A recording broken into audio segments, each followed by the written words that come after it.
民间到处都是怨气，民怨太深了，然后一把火不知道从哪边点才点得着而已。它的产值也不是那600万呢、对不对？那是几倍又几倍，你怎么会去赔他医药费？我跟你讲，你中间的所有球迷都听不乐意啊！你敢知？他讲的比较温文儒雅，可是人就是爱这味啊。婆婆妈妈的爱这味啊，虽然足多人爱像我了解这味，但是也有很多人喜欢像讲话咱这样啊。看政务出来面对，欢迎收看今天谁来配，我是钟佩君。今天我们特别来宾请到了国民党的台南市长提名人谢龙介，欢迎龙介大哥。太君你好，各位网友大家好。我们刚测讯号就发现龙介大哥一出现在荧幕上，按了好几个色阶哦。最近这个跑行程很辛苦哦。还好呢，我因为百庙祈福哦，那拜到今天已经是第75间了。哦，那你知道你像你在选举跟我一样，我是小战车，然后一间庙过一间庙，但是庙跟庙之间就是游行，车队游行，那我就自己拿麦克风，我连麦克风手都叫他没来啊啦，我就自己一步这样弄。你看看哈，我像这个手啊，你看看，你看这个手是不是两个颜色？我跟你讲，这个是有戴手套戴手套还灌太阳光，还是这样照射过去，然后就是这样子，所以你就知道南部，而且，现在是夏天多热，你知道吗？南部，如果你没有吃凤梨的话，恐怕不能解暑。那真的是热的，太阳会晒伤。所以我就跟我们一定要去，反正我们时间不多了，只能这样了。真的不容易啊！台南选情这个最新的民调，您在这个艰困选区的支持度是23%哦，但是现任的市长黄伟哲有51%啊。不过还有26%的民众还没有决定，就在这份民调里面显示哦。您在未来4个月的战术会是怎么样呢？会加强什么部分？你看的是那个联合报的民调，那因为你可以长期观察的话，就看到黄市长，这就是他的天花板。他一直掉，一直掉，一直掉，一直掉啊！那我们是一直上，一直上，一直上，我们是慢慢上，他是快快掉啊！那就表示我们打过来以后，包括他的操守，那包括老人福利、营养午餐这些该有的福利，对照其他县市，包括6都里面的对照，我们台南市都是垫底。所以选低压找选价不好，大家觉得反正我不做，你也会继续投给我。那我们唤醒人民自主意识，你不做，他不做，你还会继续投他？难道你不生气吗？所以我们透过这种百庙祈福跟乡亲对话，沿接我也是跟乡亲直接对话，慢慢会有这个效应。那重要就是操守问题，那恐怕这个他要经得起考验了。后面还有很多，因为我提出的当事人是邢慧哲，那我也告他哦，他来跟我澄清，我还告他哦。那他们不一定选前会办了哦。那这个当然里面错综复杂，我们在媒体是弱势了，但是我有信心啊，我们相当有信心了。龙介大哥，您刚提到这个桃山宴的这个爆料，就是现在看起来，如果从媒体上的角度来看，似乎无疾而终。那反而您还被这个很多侧翼贴了一个什么乌龙界的标签在你身上，你觉得这个案子真的有可能这样就石沉大海吗？不可能啊！我跟你讲，乌龙界最后会变成乌龙剑的乌龙剑带度出鞘那就会见输赢嘛。你说当事人来找我陈情的时候，我是怎么讲的？我跟你讲，我那个办公室有一个关圣帝君我就说我拒绝他2次因为一般我们当民意代表，其实灵骨塔我们听了就会怕了，都不碰。可是他说他真的有问题那我拒绝2次，有第3次他找了一个你台北市有一个很有公信力的一个工会理事长，跟我讲说，龙介兄，他是真的有问题哦，而且他有汇款。我说真的有汇款吗？你把汇款单传给我看看。他第一次把汇款单传给我以后，我说好，那你请你的朋友来。来的时候2个人来，我就跟他说，你在那个关帝爷面前，你先发誓嘛。我说你可以有些事情你可以不让我知道，可是你跟我今天在这边跟我讲的都必须是真话，你先就抓。伊讲好啊，伊就抓，伊讲我来食议员，我今仔甲你讲的，在阮面头前，我甲你讲的啦，甲你讲假，阮都死了啊。你就抓，那我好，那你坐下来开始谈哦。然后他把所有的2次你市政府市长接受议员陈情，你何必要到外面去吃日本料理呢？那你就在市长室谈，找业务单位来，法制室、民政局找过来不就好吗？为什么到外面你去找你的私人律师来呢？然后1个月20万，一次付3年，720万的那个顾问费，我就叫顾立雄该退休了嘛，陈水扁也一样，你们这种大牌的律师都不敢收这种钱，怎么会变成这样？所有法律界的人听到啊，大家都怎样匪夷所思啊。那现在就是说你攻不破他嘛，因为他讲他们那一天就是我开完记者会，民进党中央全程监控，后来没有录音没有录影，他说那这个定调乌龙爆料，可是乌龙爆料他只打1天，他们就不敢再打了，因为我说好还有第2集。那定调乌龙爆料以后，就说不会一枪毙命了，所以就叫乌龙爆料。可是黄市长他也不解释他也不跟你说。我就问当事人，我说那你怎么会没有录音呢？他说佩君，我要去跟你请托事情，我怎么可能跟你录音嘛？而且已经谈好了嘛，就已经成交了嘛，所以我就很高兴要去吃饭，就是要成交了嘛。我汇了钱就是准备你签这个证照给我嘛，结果最后没有，他翻脸，所以他们才觉得说他受骗。很多人告诉我这个人诈欺这个案子他很会骗人的，你要小心啊。我说我知道，你看一个这么会骗人的人，还被那个人骗720万，那你看那个人更会骗呢所以这个事情真的是很诡异啦但我知道我呈现的都是事实。他们那个律师告我啊，那我8月3号要看，因为我有议程，所以我就请律师去啊。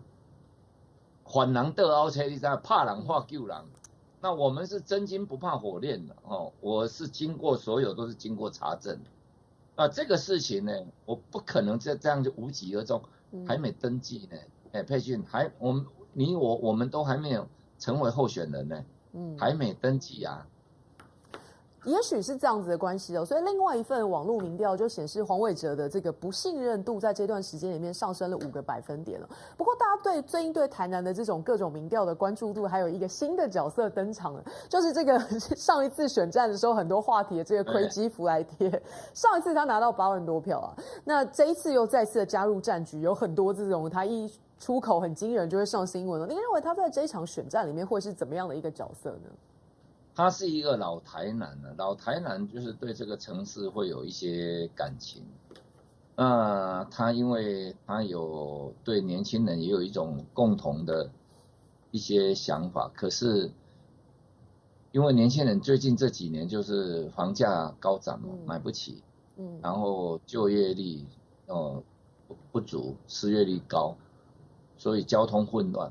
那因为林先生又是大建商，所以这一点有时候他就角色有一点，他就觉得说你交给我，可是房价高涨到底是谁的责任？当然建商是将本求利嘛，那因为建商我一直跟市政府讲，你把土地标那么贵，你把土地节上升，然后物价上升，那你叫建商说要房子卖便宜一点，怎么可能呢？所以这个就跟年轻人现在的最痛就有一点冲突。不过 Crazy Friday 林义峰呢，这个老先生呢，我们这老兄弟老大哥，他体能还不错我让他特种兵，我跟他尬过伏地挺身他体能真的不错。所以就他是很活泼了。那我们也期待说在参选的过程可以激起更多的火花。不过他出来吃掉黄伟哲，就是我跟他的支持度他吃掉的他的拿的票有75%拿到黄伟哲的，那25%拿到我的，所以对我来讲是等于是有加分了这算起来我们还等于增加了林先生的50%，他的得票的50%，就是我等于少了一增一减那个拉锯中，然后黄伟哲少了3/4。您在这个政见当然也会有一些实质的牛肉要端出来这个所谓龙界3件，包括全额补助老人健保费啊，国中小营养午餐免费，婴幼儿3岁前送尿布。当然这些政策民众听了会很开心，不过我们要很务实的这个请教龙介大哥，您认为以台南现在的财政状况是做得到的吗？可以，因为我们这几年在赖市长离开的时候，他房屋税跟地价税涨价就多了40几亿了那在将近1000亿里面，如果以这社会福利还不到3%呢。那我记得19年的时候黄伟哲市长他就说这不能编，这一编的话财政会倒闭然后他就说卢秀燕他们同期当选，他说台中也不能编，如果台中编的话，那台中的卢市长做不到，编的话他的市政也会这个倒闭财政了。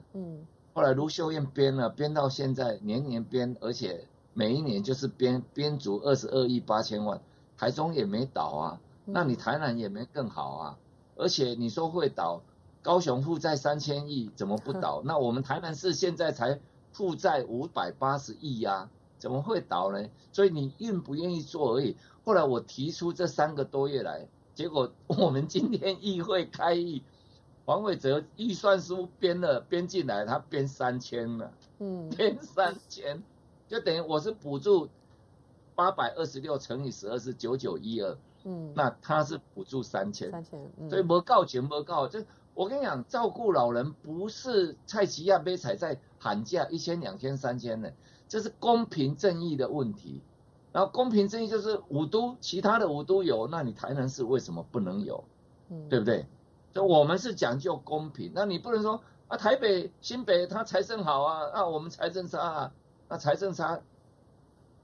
苏南成老市长跟我讲，就是说这起尿，你要问该不该做这件事情，该做没有钱是你市长的问题，财政差你没有办法开源是你市长无能所以这个跟整个台南市的财政预算这只是占一点点而已，占不到3%罗大哥，最近这个全台的不管是这个应该说政坛啦，政治焦点都放在新竹跟桃园上面相对其他县市可能感觉比较没有那么热林智坚的这个论文门风暴可以说每个星期都有高潮首先应该是绿营先泼脏水，说这个台大社科院长苏宏达说他的那个声明有立场，所以呢就由他的律师说要求他在学术伦理委员会召开的时候应该要回避但是问题是好像没有听过被害那个嫌犯在挑法官的，所以果然昨天台大开会的时候，上个星期台大开会的时候，这件事情全体投票都否决嘛。那接下来这个学长于正煌发了声明说他自己绝无抄袭，可是绿营还可以神解释说那这个观点跟陈明通跟林智坚一致都没人抄，那都没人抄为什么会一样呢？你觉得目前为止这一路下来，这个民进党的操作或者是处理，真的有机会让林智坚全身而退吗？很难的啦，很难。其实很多事情是这样嘛，人不是不会犯错嘛，但是态度问题嘛，饭后的态度问题嘛。那于正煌，你看看，他说他其实已经间接判了林智坚的刑了，为什么？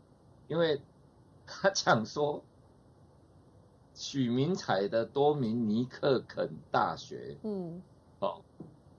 那是我去抄国民党网站的。你们原来是你们铺的梗那国民党当时就是踢错了，都踢了一个梗。所以变成林智坚现在也应该发表一篇声明说，我也是抄国民党网站的啊，否则你不是抄国民党网站，你就变成你去抄了于正煌的，对不对？我认为说，其实这个于先生他是公务员，我们知道他很为难的，他跟你爸爸是同行，你也知道他们那个单位是很严谨，就是说在整个官箴里面或怎么样，是属于所有单位里面比较严谨的一个单位，也比较封闭了。那他到最后，而且他是有去面对委员会的哦，他有去面对委员会，所以他会发这个声明。我想事情越来越明显，民进党当然现在就是尽量凹嘛，那凹的状况呢，也许其实你看一路选举下来，为什么我在最艰困、最难的台南市，我都会这么有信心？因为我们知道民间到处都是怨气，民怨太深了，然后一把火不知道从哪边点才点得着而已嘛。那现在从林智坚的问题再来，尤其这个球场的问题，我跟你讲是比论文更厉害、更严。我们台南市是棒球重镇，我们有很多好手都是我们台南市的。你看王建民、郭宏志、林哲轩、陈金峰、吴金龙，你看这大联盟好手全部都是台南的，对不对？那你就知道我们对这个选手有多么重视。你怎么会说我陪你医药会？哇，你不讲还好，你陪了医药会，你温戏耶，我就想不清楚为什么是这种态度了，所以你就可以看，尤其我们对球场、对工程的监督啊，我是很厉害的啊，我告过市长在地下街起诉求刑12年呢，那就是说那个球场你要看是什么石头，好，现在造成受伤的。草皮下面的碎石子是什么石子？那就可以所以检察官他会判断，如果是原生石，就是鹅卵石原本的，那就从产地来的就第二种，有一种是资源回收的砖块粉碎的，或是混凝土块粉碎的第三种，另外一种是级配料的，各种不同的石头就可以判断出那原本那些土方的来源。那跟设计有什么不一样然后到底有多少，这些都是问题，而且再来最严重就是没有验收就开打。好，那这是谁的问题？职棒总会长是谁？总会长是蔡其昌你是台中市长候选人，你为什么？因为佩君，你知道你跑新闻，他那个职棒是一整年的赛程都要一次安排好哪天在哪里打，所以他们很早就定7月22要在这个球场打，然后请蔡总统来剪彩，会长到，然后从政人员到，林智坚到，然后大家要剪彩，要抢这个光芒。结果开球以后，一个1、2、3、4接连3、4个球员受伤，代志都要，其他所有媒体都不报这一块的啦。这怎么可能总会没有问题呢？你谁同意让他在这个场地开打了？而且还没有验收这个第一个公共危险，所以这个球场现在是第一个花苞有问题那个施工有问题，第3验收有问题，第四就是公共危险有问题。有这4大方向都可以侦办，所以这个问题会继续烧而且这一些是真正烧到年轻人的心。我到统一市去开球的时候，我跟你讲，我谈一句话都不敢讲不对，我讲台语讲甲会咬恁牙齿，你知无？我讲台语讲甲会牙齿，我怎么？因为有很多棒球很多是术语嘛，所以我们在现场，你虽然融入在那里面，可是以前你是去看球现在我是开球以后还要用闽南语播报棒球所以。那就是说你投入在里面，那包括球员的外号啦，球员叫什么名字，他的打击力啦，或者他的特长是怎么样，你都要很理解。所以这是很多人的最爱，可是尤其是年轻人，那你现在把它搞成这样，我的看法就是这个是比论文更伤可是龙家大哥，我很好奇，因为照民进党的逻辑哦，治肩变成治肩，就治疗肩膀啊，赔人家医药费没毛病啊，为什么你说他温系呢？你说，你知道林哲轩是我们台南啊蓝鹰的这个棒球队，林志坚就属于这个。那我为了要成立台南市棒球队我请谁呢？请黄平洋，还有陈玉梅，那个时候陈玉梅还没走我请他带你们台北市的棒球队。那个时候你们那一年的总教练就是吴富连，他是我同学。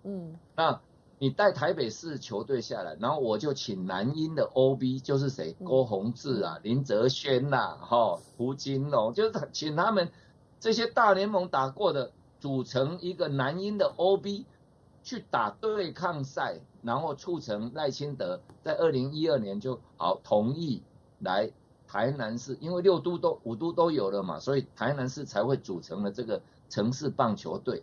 那因为你对这个球员，当一个球员，你看王建民，我球团付给他1亿年薪，那现在林哲轩我付给他600万的年薪，不能出赛。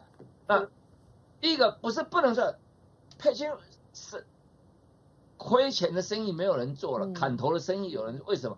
我球团付给你600万，就是你一定会帮我创造600万以上的价值嘛。好，那球员以外，观众得到的，然后球会整个职棒整个产业链，它的产值也不是那600万呢，对不对？那是几倍又几倍，你怎么会去赔他医药费？我跟你讲，你攻击了所有球迷都听不乐意啊！你刚才你说，就表示第一个林志坚你不懂棒球。你不理解，好像你在讲车祸弄掉我给你赔那医药费赔，你以为是一个车祸发生，对不对？他还要停赛多久？然后万一开刀以后，你知道这个球他还好他是因为扑接，他是用右手投球，那左手接球，所以他这个关节唇那万一要开刀，王建民我跟你讲，王建民是少数几百个。右关节唇，他是右手投球，关节唇动刀以后，最后复健完还可以回到大联盟跟你签约的，王建民是少之又少的，几百个才一个那你林志坚你要知道，我一动刀的话，就我本来他叫做钓虾轩，就是说他可以在跳到全垒打墙上外把球捞回来，就是全垒打在他手上变成接杀了。所以。他如果动刀，他受伤了，就他的角度拉不够的话，以后会影响到他接球的角度，那跟他的表现嘛。林哲轩，我跟你讲，他是因为速度很快，防守很好。他在红袜的时候，他是大联盟的守备，可是因为他的打击力就没有那么全面。那大联盟就是最高的棒球殿堂，他要的就是全面的，所以最后。他就选择回到台湾来，所以你要了解一个职棒生涯，他野手像他这种，他可以最少可以打到40岁那你赔他什么？你能赔他什么？他报废了，你能赔他什么？赔不起然后整个产业，对不对？整个产业受到了损伤，然后整个大家对棒球的一种痛心，这个就是仅次于假球案。的一种伤害而已。台湾的职棒发展那2次假球案，你知道对我们整个棒球扼杀的程度，你无法想象如果你真的爱棒球的人，你就会知道说，这个是有多么严重的事。现在连检调都已经宣布，就是已经开始查，说还没有验收，那谁说可以去打比赛？可是问题是，新竹市的市长跟副市长都已经双双辞职，去投入自己的选战了。新竹市府说要负责啦，因为还没有验收嘛。那可是要找谁负责呢？我跟你讲，职棒总会蔡其昌会长，我今天在这边要请问你，为什么你们把表定的7月22在新竹球场，如果这是公共危险，这是场地这么危险，你怎么会让我们国家元首到那个危险的场地去开球呢？那当然，蔡总统开球不像我在开球那么猛，然后他在受伤的那个是几率比较少。可是这基本上概念来讲，这就是一个危险的场地哦。那这就有公共危险，所以他们就等于是先把比赛日期已经压定了。如果我今天早上问了吴志阳会长，我说，会长，如果今天是你当会长，你会这样吗？他说不会。我一定会跟总统报告，说总统这个球场有一点问题，宁可改期。那因为他们不改，他们就硬干，然后隐瞒观众。如果今天没有球员受伤，我跟你讲，佩金我们都不知道，还没有验收。如果没有球员受伤，他打完了，然后他后面把程序补齐，这事情就盖住了，没有人会知道。所以现在回头知道有这些事。那你就知道这是多么严重，代价太大了。职棒协会怎么会没有问题？要说清楚，不是只有新竹市政府而已。因为球团他有接收你吗？球团不会接收你，没有验收报告，我怎么可能接收嘛？那为什么球团是不是球团主张要打，还是球会协会要打，还是新竹那个林志坚坚持要打，还是？都没有人要打，是总统坚持要来开球而已，所以就打。要说清楚啊，对不对？那总统是让你们安排的，还是总统说，就已经安排好，我就是要去开球，我已经准备好今天要开球，我管你场地有没有验收。这个不管从4个角度，从哪一个角度去想。这个都是很严重的问题哦。当然严重啊，所以让民进党立委高嘉瑜说他担心会变成一尸5命啊，就民进党在那个北桃竹苗的选情都会受到影响。可是我照龙介大哥刚刚说，还要加台中呢，总会长这个蔡其昌也难辞其咎，哇，那岂不是一尸6命？还是你觉得会更多？我觉得最好你们为什么都不把台南算进去呢？其实这个一定会扩散的，一尸6命，这会扩散的。这个就是我们讲，我刚刚跟你报告，就是说，整个基层，因为你在跑基层，你很清楚，民怨是很深的。这民怨从哪里来？从防疫来的嘛。然后你把这个防疫的指挥官又拉到最高的首都去选了嘛，那个就变成一个负面指标嘛。只是现在没有谁去引燃，这个反而会不知道要放在哪里。放对的地方，我跟你讲，就会火烧连环船了，就是这样。所以从防疫，然后到现在论文，再接着球场，后面还有什么要报，对不对？我最近听说，那当然了，那是我还要去努力嘛。那我们就觉得说，黄市长最近脸上无光啊，很暗淡啊。我今天就问他啊。我说收购案那个苏正清判了10年，那么严重可是第一笔钱他只拿50万呢。李恒龙的笔录怎么说你拿100万呢？他说没有啊。我说没有那因为2分钟而已嘛。然后你要查，我也要查，对不对？是李恒龙没有拿给你，还是他姐姐拿给你，还是第三者拿给你嘛？那因为笔录这么写，那人家黄世修也都po在网络上了。那你们民进党也把资料提供出来，那为什么你说没有？所以这个我要去查。苏正清说50万，最后判10年，那我们市长拿100万，我就说你要赶快查，要澄清。你也没有发文澄清过，也没有发新闻稿澄清过，怎么会这么奇怪呢？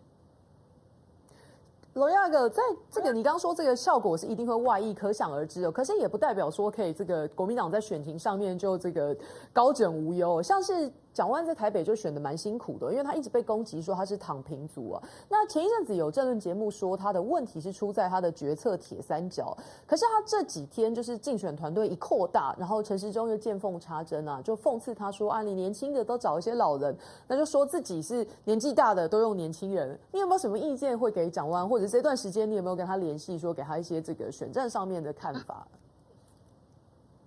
蒋万安找的老人都比陈时中年轻呢，他找来的年纪大的都比陈时中年轻啊，对不对？陈时中怎么会说他找的是老人呢？所以蒋万安其实你也认识他，我们都认识他嘛。他是一个很 nice 的，而且就是说属于温文儒雅啊。其实台北市有很多市民，虽然很多喜欢像我这样，但我是觉得还是有很多喜欢像蒋万安这样子哦。毕竟首都嘛首都有时候会让人家感受的比较不同。如果你跟蒋万安做朋友，你会觉得说跟他对话，然后跟他相处，听他讲话就如沐春风了，就觉得虽然如果说你会觉得用另外一种角度去看他他讲的比较温文儒雅，可是人就是爱这味啊，足侪人婆婆妈妈的爱这味啊，虽然足侪人爱像我了解这味，但是也有很多人喜欢像蒋万安这样啊。那楼下跟你基米也可以教他一点啊，这两个不冲突啊。对，不是，对不对？你有什么建议给他？我现在要讲的就是这一块嘛，就是说，像你第一次选你是挑战者嘛，你就不能像你这一次就不要像上一次那样打法嘛。挑战者，蒋万安现在是在野嘛，在野你要让人民觉得你跟执政的差异性，所以你就要多一点点批判跟攻击。这是正确的那如果你是在朝的，就不适合这样打。那因为你经过你当选以后，你经过像你这次的打法，已经跟你4年前是不一样嘛，对不？那就亲民是必定要的，但是你的策略会不一样。那蒋万安因为他的优点都有了，可是他欠我这味的是，因为是在野，所以要添加一寡像谅解这款的。这个就不一样了所以不能看鸡屎落土嘛有3寸烟啦，对不对？像我们这样，虽然在某个角度还是很好用，因为毕竟人民在对执政者不满的时候，他是有一股怨气跟怒气。那如果你扮演是帮他出气的那个人，相对无形之中你就会加分了。确实像这个龙渊大哥说了，陈时中的战略看起来就是一直去攻击挑战这个在位者嘛。不过他瞄准的对象是这个台北市长柯文哲，搞得好像他在跟柯文哲选一样。那最近很多议题，不管问他什么事情，他都说责任来了我就扛这样。那甚至这个被柯文哲回击说你不是很多看法吗？那你讲讲看交通你怎么回答？陈时中就说你难道你市长还要我市民来教吗？可是他要选的是台北市长难道他要选的是台北市民吗？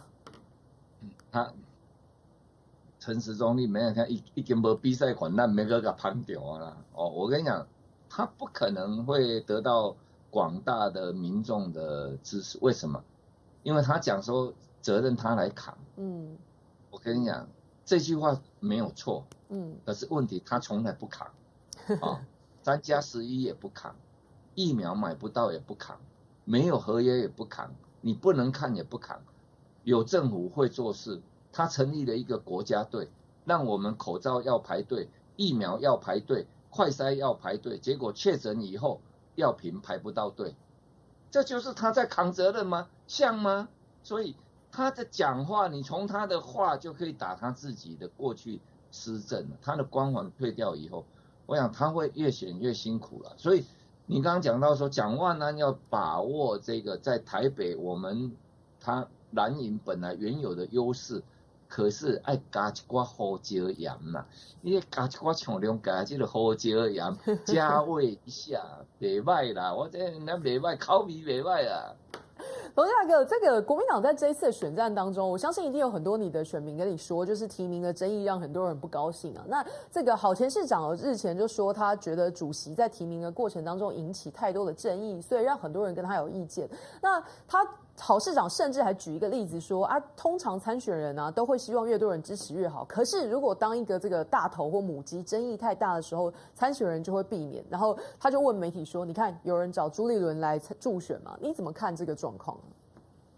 我跟你讲，如果可以打得稳扎稳打的地方找他来可以啊。那如果像我们台南，我不会排斥我不会排斥因为我有我个人的特质嘛，主席有他的特质嘛，那当然如果当一个主席，如果形成这种氛围，那就对整个党的气势都没有加分呢，那就等于对所有的候选人都不是好事嘛，哦。